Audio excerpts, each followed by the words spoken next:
Bonjour, je m'appelle Nathalie Yamb. Le 26 juin dernier, au sortir d'un avion qui m'avait emmené vers un rendez-vous quelque part en Afrique, alors que je venais de me connecter au Wi-Fi de l'aéroport en attente du contrôle des passeports, le premier message qui s'est affiché sur l'écran de mon téléphone était celui de Juan Branco. Bonjour Nathalie. Kémy vient de m'apprendre. Je suis à votre disposition. Juan Branco, pour ceux qui ne le savent pas, c'est un avocat admirable, brillant et engagé, qui défend avec passion et talent des causes et des gens qui souvent nous sont proches. Les Gilets jaunes, Julian Assange, mon sang, Kémy Séba. C'est d'ailleurs pour le punir d'avoir défendu ce dernier que la mafia étatique française va tenter de lui retirer sa robe d'avocat le 15 octobre prochain. Ayant été dans un avion pendant presque 6 heures, coupé de toute information, je me suis posé la question de savoir qu'est-ce que Kémy lui avait dit et pourquoi il se tenait à ma disposition. J'ai donc rapidement tapé mon nom dans Google et constaté que le Conseil de l'Union européenne m'avait sanctionné par la décision 2025-1279, modifiant la décision 2643 du train de sanctions 2024 relatif, je cite, aux activités déstabilisatrices menées par la Russie. Fin de citation. Oui, vous avez bien entendu. Moi, citoyenne, défenseur de la souveraineté africaine, j'ai été sanctionnée dans le cadre de palabres de blanc sur fond de conflit OTAN-Russie en Ukraine, au milieu de l'Europe, là-bas, chez les nazis.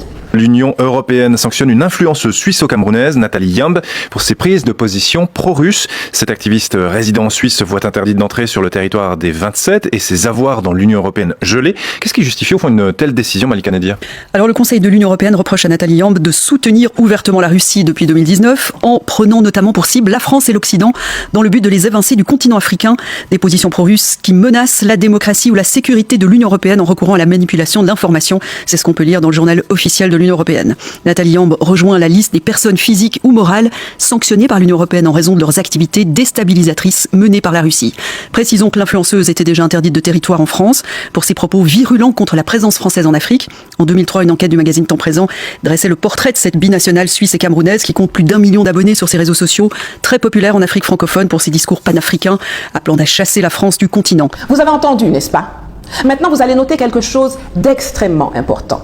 Mon cas constitue une exception sans précédent dans l'histoire des régimes de sanctions institués par l'Union européenne depuis sa création en 1993. Je suis la seule et unique personne sanctionnée isolément et sans qu'aucune entité ne soit ajoutée simultanément. Ça n'a jamais eu lieu, ni avant ni après. Ni avant dans les sanctions appliquées contre l'Iran, la Syrie, le Guatemala, la Biélorussie, la Russie, le Zaïre, la RDC, la Libye, le Centrafrique, le Mali, le Soudan du Sud, la Corée du Nord, etc.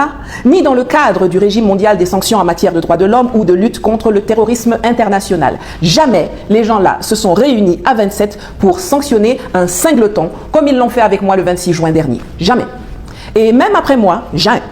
Parce que derrière moi, le 15 juillet, les Totolas se sont encore réunis pour sanctionner plusieurs gens et entités dans le cadre du conflit en Ukraine, ainsi que des situations en Haïti, en Moldavie et que sais-je. Plusieurs, mais pas un, comme avec moi. Et tenez-vous bien, les individus qu'on sanctionne, ce sont soit de gros industriels, soit des militaires, des magistrats, des gouvernants, des agents de renseignement, des patrons de presse, des chefs de gang, des tueurs. Et au milieu de tout ça, il y a moi. Et, Adjobasson, respectez-moi. Respectez-moi fort. Je pense que moi-même souvent, je me néglige parce que visiblement, les dirigeants européens ont peur de moi plus que de quiconque. Alors la vraie question est de savoir pourquoi je les effraie autant. On va revenir répondre à cela, mais avant toute chose, il faut que vous sachiez que les sanctions qui m'ont été appliquées découlent d'un mécanisme politique et non judiciaire. Sur demande de la France, la haute représentante qui dans le jargon bruxellois équivaut au ministre des Affaires étrangères, la dénommée Kaja Kallas, qui est l'ex-première ministre estonienne, a proposé au nom de la Commission de me sanctionner. Des groupes de travail sur les relations extérieures, sur l'Afrique, sur les armes, ont examiné techniquement le dossier avant de l'envoyer au Coreper 2, le comité des représentants permanents, composé des 27 ambassadeurs des États membres accrédités à l'UE, qui ont validé politiquement la sanction. Le 26 juin, le Conseil de l'Union européenne, c'est-à-dire les 27 ministres des Affaires étrangères des États membres, le ramassis de fragiles que vous voyez défiler dans toute leur laideur à l'écran, se sont réunis pour adopter à l'unanimité les sanctions contre moi et uniquement moi, qui consistent, premièrement, en une interdiction d'entrée et de transit sur l'ensemble du territoire de l'Union européenne. Deuxièmement, en une saisie de mes avoirs sur le territoire de l'Union européenne. Et troisièmement, en une interdiction de me fournir directement ou indirectement des fonds ou des ressources économiques. La décision a immédiatement été inscrite au journal officiel de l'Union européenne et est donc entrée en vigueur dans la foulée. Elle a par la suite été transmise pour information aux députés du Parlement européen à Strasbourg. Waouh! Tout ça, pourquoi? Eh bien, pour m'empêcher d'exprimer mes opinions. On ne me reproche pas d'avoir pris des armes, on ne me reproche pas d'avoir tué quelqu'un, d'avoir fomenté des attentats ou des coups d'État, ou même d'avoir commis un génocide ou affamé des millions de personnes, comme certains l'ont fait allègrement avec le soutien de l'Union européenne. Non. On me reproche d'avoir utilisé ma bouche et mon cerveau pour, je cite la décision publiée dans le journal officiel de l'UE, pour évincer la France et l'Occident du continent africain. Fin de citation. Mais quel crime! Non mais vous imaginez, comment puis-je oser vouloir que l'Occident, qui nous a esclavagisés, torturés, massacrés, violés, pillés, colonisés, dénigrés, infantilisés, ridiculisés, diffamés, divisés, appauvris. Comment puis-je avoir l'audace de réclamer que cet Occident malfaiteur et criminel quitte notre Afrique et reste là-bas chez eux, dans leur jardin? Parce que c'est ainsi que le prédécesseur de Kaja Kallas, l'ex-haut représentant de l'UE, Josep Borrell, avait qualifié leur continent. Il n'y a pas si longtemps de cela, nous décrivant, nous, Africains, comme la jungle. On dit que mes mots à moi, petite femme noire d'1,63 m, sont dangereux pour la démocratie, l'état de droit, la stabilité et la sécurité de 27 pays européens, dont les 3/4 me sont totalement inconnus. Parce que sincèrement, qu'est-ce qu'on en a à foutre de la Lettonie, de la Lituanie, de la Finlande, de Malte, de la Slovénie, de la Slovaquie, de l'Estonie, etc. Qui les connaît? Eux, c'est qui? Eux, c'est quoi? Donc pour l'UE, je dois m'exprimer d'une façon qui leur convient, alors que nous, Africains, on subit leur façon de s'exprimer depuis toujours. Quand ils disent qu'ils sont venus pour nous civiliser et nous parlent des belles heures de la colonisation, ça nous humilie. Quand je me rends d'Afrique, souvent, on me dit pas ça. On me dit qu'ils attendent une France qui soit une France qui ne soit pas repentante. Voyez, ils attendent une France qui soit forte. Et dans la culture africaine, qui assume le temps de la colonisation. Mais qui assume, parce que la colonisation, c'est bien entendu des heures qui ont été noires, mais c'est aussi des heures qui ont été belles, avec des mains tendues, etc. Quand ils viennent dans nos universités nous dire qu'on n'est pas encore suffisamment entré dans l'histoire, ça nous énerve. Le drame de l'Afrique, c'est que l'homme africain n'est pas assez entré dans l'histoire.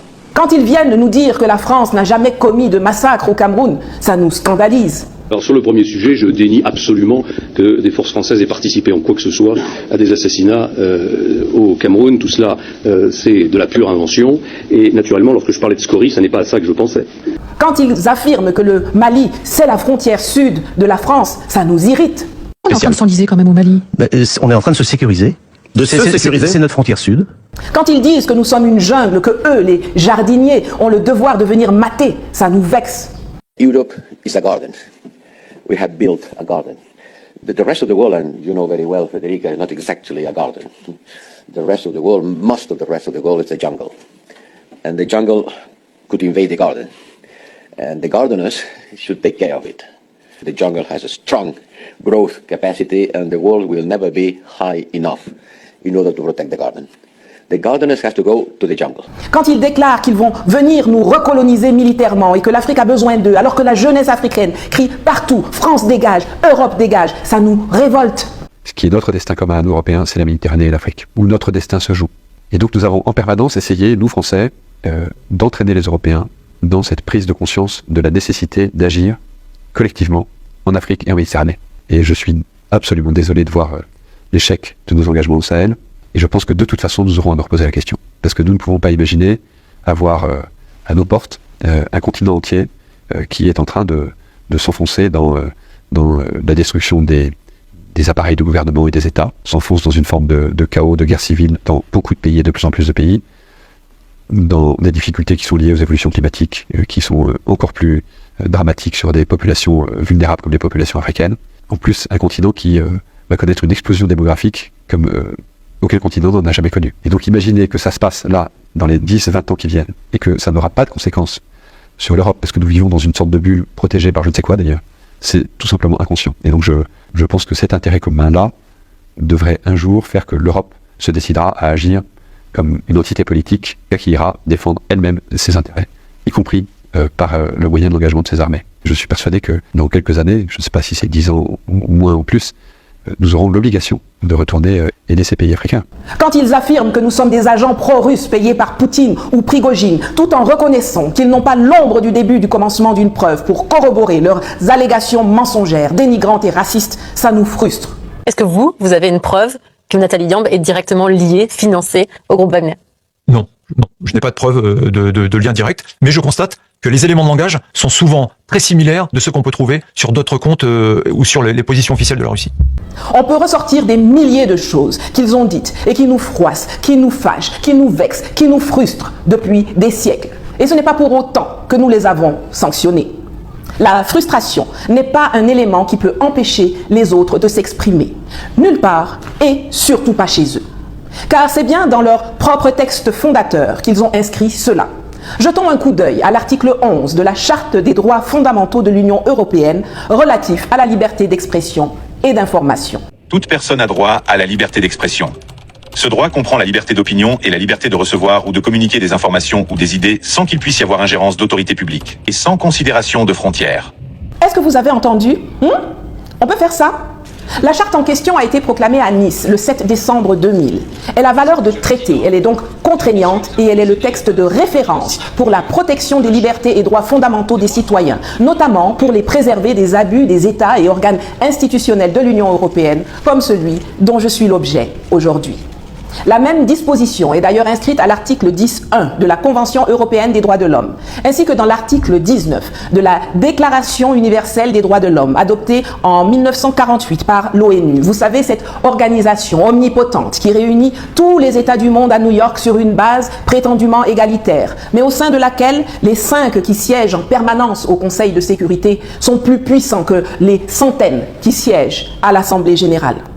Mais visiblement pour Macron, von der Leyen, Meloni, Merz, Lopez et consorts, le droit fondamental à la liberté d'expression et d'opinion est réservé à l'homme blanc, mais pas à la femme noire, ni à l'homme noir d'ailleurs. Cette volonté d'encadrer, de contrôler, de diriger la façon de penser, de s'exprimer, de lire le monde des Africains, ce n'est ni plus ni moins que le retour du colonialisme pur et dur. Parce qu'en dehors de l'usage des armes, c'est toujours par la maîtrise des âmes qu'ils ont réussi à nous dominer à travers la religion, les programmes scolaires, la propagande informationnelle. Dans la droite ligne de leurs aïeux qui traitaient les nôtres comme des animaux, les dirigeants européens actuels ont reçu le racisme, l'hypocrisie, la discrimination, la déshumanisation à notre endroit en héritage. Pour eux, nous sommes des sous-hommes, nous sommes des singes, nous sommes des choses qui n'avons pas le droit de penser, de réfléchir, d'analyser, d'exprimer des opinions, des revendications, des aspirations pour notre continent et par rapport au reste du monde. On se souvient que le Code noir nous considérait comme des meubles. Quand ce sont des Blancs qui disent ce que je dis, ils ne sont pas sanctionnés. Leurs avoirs ne sont pas saisis. On ne leur interdit pas de circuler. On ne leur retire pas la nationalité, comme on l'a fait avec mon sang, Kenny. Le journaliste français Thomas Dietrich, l'eurodéputé belge Marc Botenga, les députés français Aurélien Taché et Jean-Paul Lecoq ne disent pas autre chose que moi, que nous, sur le déséquilibre de la relation Europe-Afrique, sur la nocivité et la nécessité d'en finir avec la France-Afrique, avec les bases militaires, avec le franc CFA, la tutelle de la France à l'ONU, les contrats léonins, la barbouzerie française. Il faut dire que la France a de sacrés intérêts en Guinée. Mamadi Doumbouya est un putschiste francophile, un putschiste halal, cachère, tout ce que vous voulez, contrairement aux méchants putschistes pro-russes du Sahel qui ont tourné le dos à Emmanuel Macron. Les militaires français sont présents discrètement sur le sol guinéen, tandis que nos entreprises signent de juteux contrats. On le sait très bien, l'Afrique n'est pas pauvre, l'Afrique est appauvrie. Et cela crée aujourd'hui de la colère. Et si l'Europe ne change pas d'approche, nous serons chassés avec le goudron et la plume par les Congolais, par les Africains. Enfin, monsieur le ministre, j'aimerais vous parler un instant de la Côte d'Ivoire. En 2011, sous la présidence de Nicolas Sarkozy, la France a contribué à installer Alassane Ouattara au pouvoir dans les conditions tragiques que nous connaissons. Le franc CFA est un instrument qui n'y a plus aucune légitimité. Il est la relique d'un temps révolu aux yeux des peuples africains. Rendez l'indépendance monétaire à ces États et vous verrez rapidement les choses changer et évoluer. Et ce n'est pas la perfide transformation du franc CFA en éco proposée par Emmanuel Macron qui va changer quelque chose puisqu'elle ne règle rien. Le journaliste star américain Tucker Carlson, les hommes politiques français François Asselineau, Florian Philippot, l'activiste américain Jackson Hinkle, le président du El Salvador, Nayib Bukele, disent les termes sur le déclin de l'Europe, le double standard, la réalité de la situation en Ukraine et au Moyen-Orient, le financement et l'adoubement des terroristes. Mais eux tous là, on ne les sanctionne pas. Et vous savez pourquoi? Parce que contrairement à moi, ils sont blancs. Dans la droite ligne de leurs penseurs comme Kant, Voltaire, Hegel, Gobineau, les Occidentaux sont convaincus de nous être supérieurs, que nous sommes des sauvages, tout juste bons à être manipulés, exploités, piétinés ou éliminés. Tout le monde peut parler de nous, pour nous, contre nous. Mais gare à l'Africain qui s'avisera de parler d'Afrique. Et même, oh, scandale, de parler de ce qui se passe ailleurs, comme en Europe, au Moyen-Orient, en Asie, en Amérique. Ou alors pire, d'avoir des analyses et réflexions géopolitiques et géostratégiques. Ils aiment nous voir danser, chanter, jouer ballon, nous clasher sur Internet à propos de foot, de musique, de buzz inutile. Mais quand quelqu'un comme moi s'assoit et étudie scientifiquement l'histoire, décrypte méthodiquement l'actualité, vulgarise massivement la géopolitique et propose pertinemment des politiques pour émanciper et protéger l'Afrique et les Africains, là, on ne rit plus à Paris, Bruxelles, Berlin ou Washington. Toute raison oubliée, on va avoir recours à un arsenal politico-financier brutal pour faire taire une femme noire. Ils disent que je ne suis qu'une influenceuse des réseaux sociaux et pourtant, en même temps, ils m'affublent de sanctions totalement arbitraires, violentes, disproportionnées, réservées aux plus grands dirigeants politiques et économiques ou aux plus dangereux terroristes et criminels du monde mondial. Cela est-il surprenant? Pas vraiment. La barbarie et la violence sont dans l'ADN des Européens. Je le dis souvent, mais je ne le dis pas juste comme ça, pour me faire plaisir. Je le dis parce que l'histoire le prouve. Avant de venir se défouler sur nous avec l'esclavage et la colonisation, ces gens passaient leur temps à se trucider, à se taper dessus, à faire couler le sang, jusqu'à ce qu'en 1648, les traités de Westphalie mettent fin à la guerre de 30 ans et à celle de 80 ans qui ont déchiré l'Europe et consacrent la souveraineté des États européens. Mais même après, leur naturel violent a repris le dessus, même entre eux. Notre pote, qui disait tantôt qu'on n'était pas encore assez entré dans l'histoire, le reconnaît en audition officielle au Parlement français. Nicolas? Je vais vous dire une chose. L'Europe, de tous les continents du monde, est le continent le plus brutal où il y a eu les guerres les plus sauvages. C'est pas l'Afrique, c'est pas l'Asie, c'est l'Europe. Et je vais vous dire autre chose. C'est pas au Moyen-Âge, c'est au XXe siècle. Vous n'êtes pas simplement le produit d'un parti politique ou d'une famille. Vous êtes le produit d'une nation et d'un continent. Notre continent est brutal, sauvage, et peut verser dans la barbarie. De tout temps, la paix entre Européens a coïncidé avec l'intensification de la brutalité coloniale et néocoloniale. Il n'en va pas autrement aujourd'hui et je vous avoue que je suis passablement énervé de constater qu'en 2025, il y a encore des gens à la tête des pays africains qui croient qu'on peut faire ami-ami avec des États européens qui ne respectent que la force et ont la violence et le mépris pour les Africains chevillés au corps. Cela fait longtemps que je pose un gros problème à Paris par ma capacité à conscientiser non seulement les opinions et les peuples à travers mes 2,5 millions de followers sur les réseaux sociaux, à travers les conférences et les meetings, mais également jusque dans les palais présidentiels et dans les gouvernements africains. Toute l'architecture du modèle économique et diplomatique français est basée sur le monopole et la gratuité des ressources africaines ainsi que sur la vassalité de nos États. Grâce à moi, cela a dramatiquement changé depuis mes discours à Ouagadougou en 2017 et à Sochi en 2019. Pour ce qui concerne ceux qui veulent continuer en 2017, à asservir, à piller, à voler, à violer l'héritage, le patrimoine, l'imaginaire de nos enfants, comme le disait Thomas Sankara, nous les chasserons. Nous voulons sortir du franc CFA, que Paris, avec la complicité de ses laquais africains, veut pérenniser sous l'appellation ECO et qui ne permet aucune industrialisation de l'Afrique francophone. La conquête de notre souveraineté monétaire est capitale, car la seule stabilité que le franc CFA garantit aux pays qui l'utilisent sont la mauvaise gouvernance, la pauvreté et la corruption.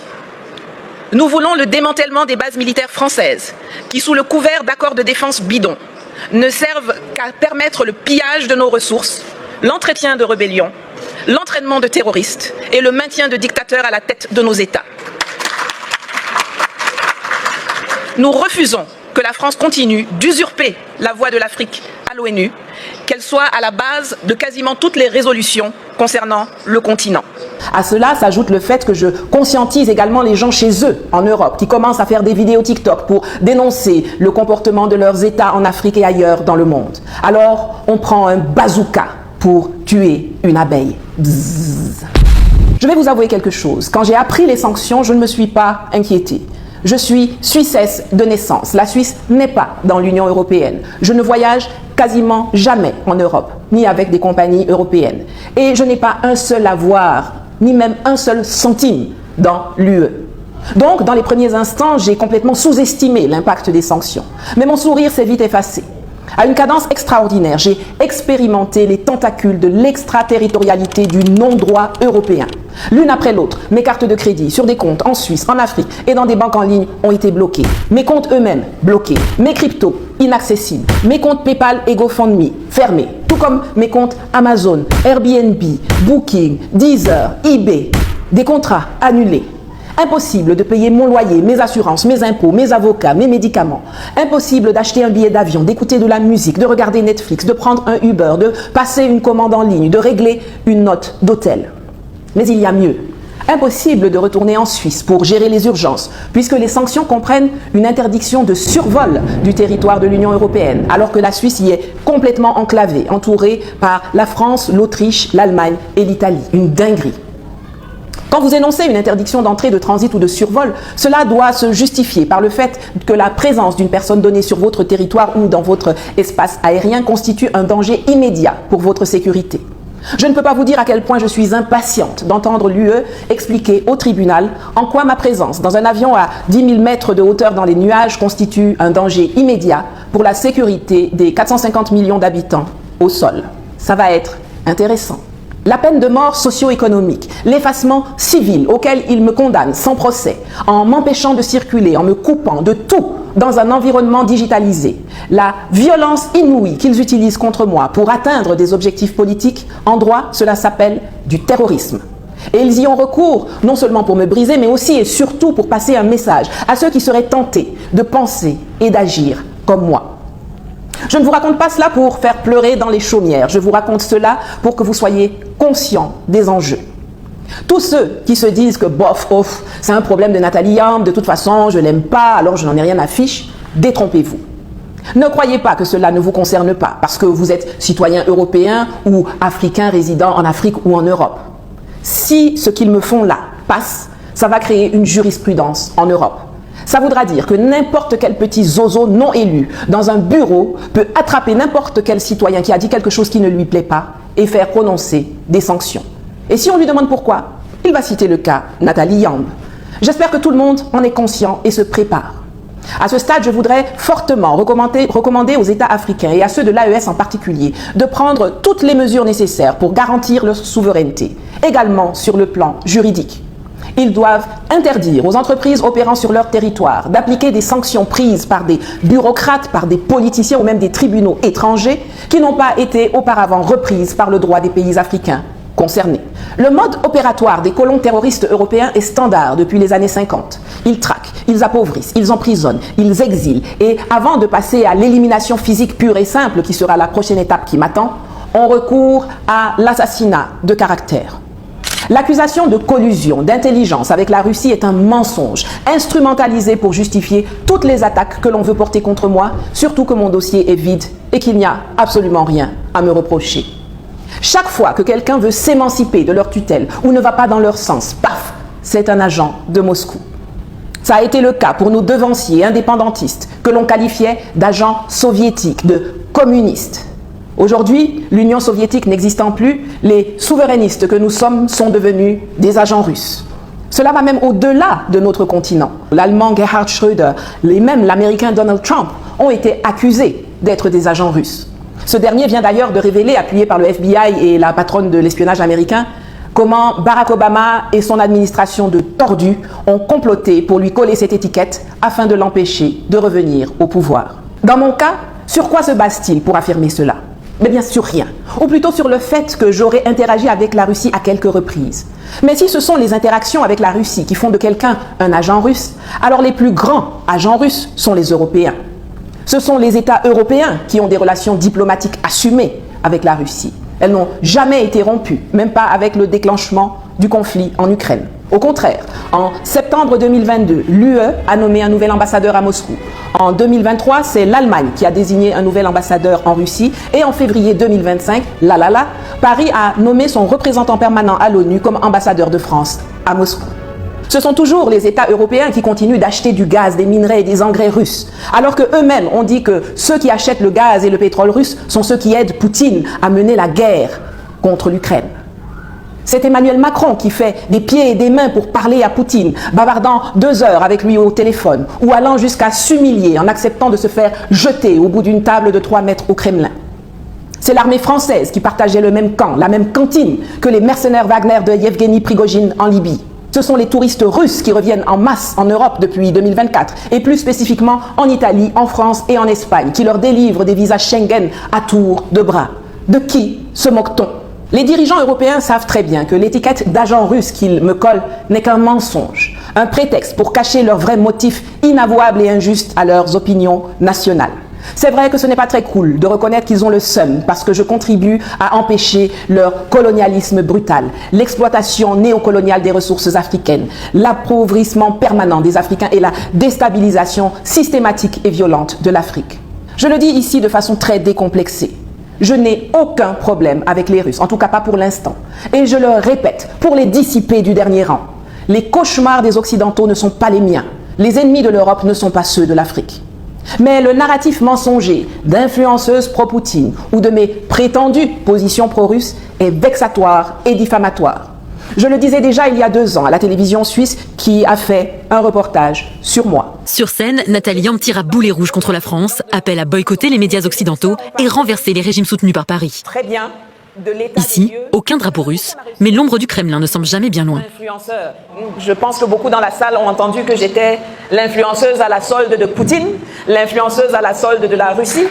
Cette étiquette d'influenceuse pro-Poutine l'agace au plus haut point.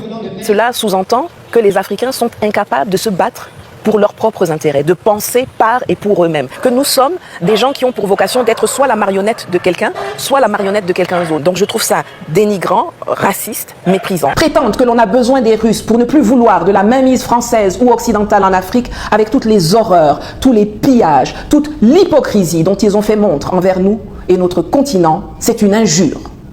Je n'ai pas attendu leur palabre avec la Russie pour combattre la France-Afrique. Mes écrits depuis 2004 sont là pour le prouver. Je n'ai pas besoin d'être à la solde de la Russie pour me réjouir de chaque coup porté à l'Ukraine. Il me suffit de me rappeler comment ce pays de merde a traité les étudiants et ressortissants africains qui voulaient quitter la zone au début du conflit. Ou de regarder comment les autorités nazies ukrainiennes revendiquent fièrement leur soutien aux terroristes qui endeuillent le Sahel. Maintenant, je me dois de faire un mea culpa. C'est parce que depuis des années, je laisse ces gens agir et me persécuter de façon hors la loi qu'ils se sont sentis trop à l'aise pour aller plus loin dans l'excès. En 2019, quand Dramane Ouattara, sur ordre de Macron, m'expulse hors toute procédure légale de Côte d'Ivoire et bloque mes avoirs pendant 5 mois, je n'ai pas réagi. Quand on m'estampille agent russe, je n'ai pas réagi. En 2022, quand Macron m'interdit d'entrée et de séjour en France, hors toute procédure légale et sans qu'une notification me soit jamais parvenue, je n'ai pas réagi. Il est vrai que m'interdire d'aller en France, c'est comme interdire à un imam d'aller au Vatican. Ça n'a aucun sens. Je n'en ai strictement rien à fiche de la France. J'avais fait une vidéo à ce sujet qui apparaît à l'écran et que vous pourrez regarder à l'issue de celle-ci. En 2023, quand certains de mes comptes ont été fermés en Suisse absolument sans raison et sans explication, je n'ai pas réagi. Et c'est comme ça qu'en 2025, l'Union européenne, à l'instigation de la France, s'est permise de m'interdire d'entrée, de transit et de survol de son territoire, de saisir mes avoirs et de m'interdire tout accès à des fonds ou ressources économiques. Selon l'Union européenne, vous prenez Oussama Ben Laden, vous ajoutez Adolf Hitler par-dessus, vous mettez Pablo Escobar dans le lot et ensemble, ça fait un conglomérat de petits joueurs qui ne m'arrivent pas à la cheville en termes de dangerosité. Alors cette fois, je ne vais pas rester sans réagir. Cette fois, ce qu'ils ont commencé, on va terminer. Pas parce que j'ai particulièrement envie de circuler en Europe, mais plutôt pour leur montrer que dorénavant, avec moi et les autres leaders du combat d'émancipation et de souveraineté de l'Afrique, ce sera les 2 yeux pour un œil et toute la mâchoire pour une dent. On les a battus sur le terrain de l'intelligence, de l'information, de la détermination, de la mobilisation. Et pendant que nos chefs d'État de l'AES sont en train de monter en puissance sur le plan défense, diplomatie et développement, nous allons aussi leur montrer qu'on peut les battre sur le terrain juridique.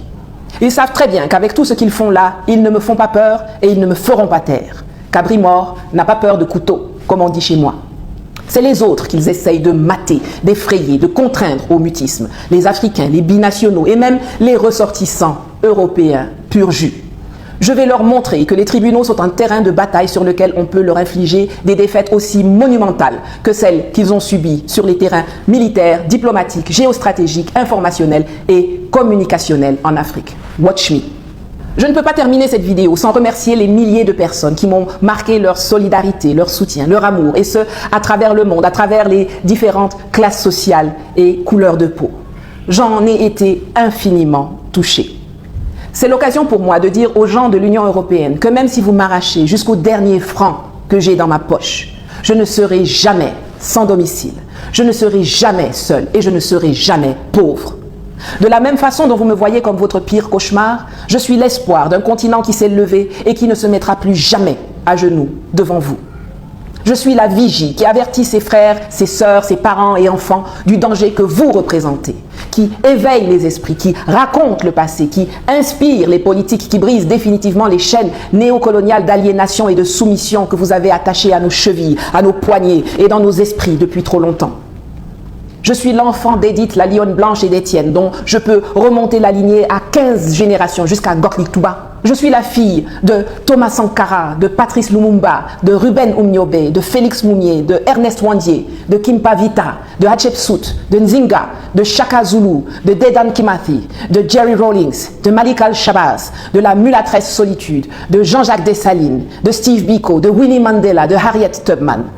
Je suis la sœur de Abdraman Tiani, de Ibrahim Traoré, de Assimi Goïta, de Mamadou Koulibaly, de Kémy Seba, de Safia Enjoy Life, de Maud Salomé Ekila, de Franklin Nyamsi, de Farida Nabourema, de Joshua Maponga, de Dani Amelda, de Banda Kani, de Abdraman Oumarou, de Paul Ella, de Egunchi Béanzin et de tant d'autres. Je suis la chevalière de Niamey, la Yenenga de Ouagadougou, la dame de Sochi, la Sekhmet de l'AES et la Mat de l'Afrique. Je suis la mère des abeilles révolutionnaires, la facture de mes ancêtres, le javelot de mon peuple. Et des millions d'Africains, d'Afro-descendants, d'humains sur le continent et partout dans le monde sont mon bouclier. À eux, je dis merci, merci, merci. Vous avez été des milliers à contribuer, à demander comment faire pour me soutenir mensuellement. Le bouclier de la reine Yaya. Nous allons continuer à l'utiliser pendant quelques semaines avant de trouver une autre solution pérenne. Bouclier. Les combattants connaissent ce mot d'ordre et le lien s'affiche à l'écran. Et n'oubliez pas qu'en vous abonnant, en likant, en commentant et surtout en partageant le lien de cette vidéo, vous participez à la lutte et à me soutenir à votre manière. Alors, faites-le massivement. Je sais d'où je viens, je sais qui je suis et je sais où je vais. Et vous, dirigeants occidentaux et vos complices collabo-africains, vous n'êtes pas prêts de m'arrêter. Ni dans ce monde, ni dans l'autre. En nous aller. Temnigne.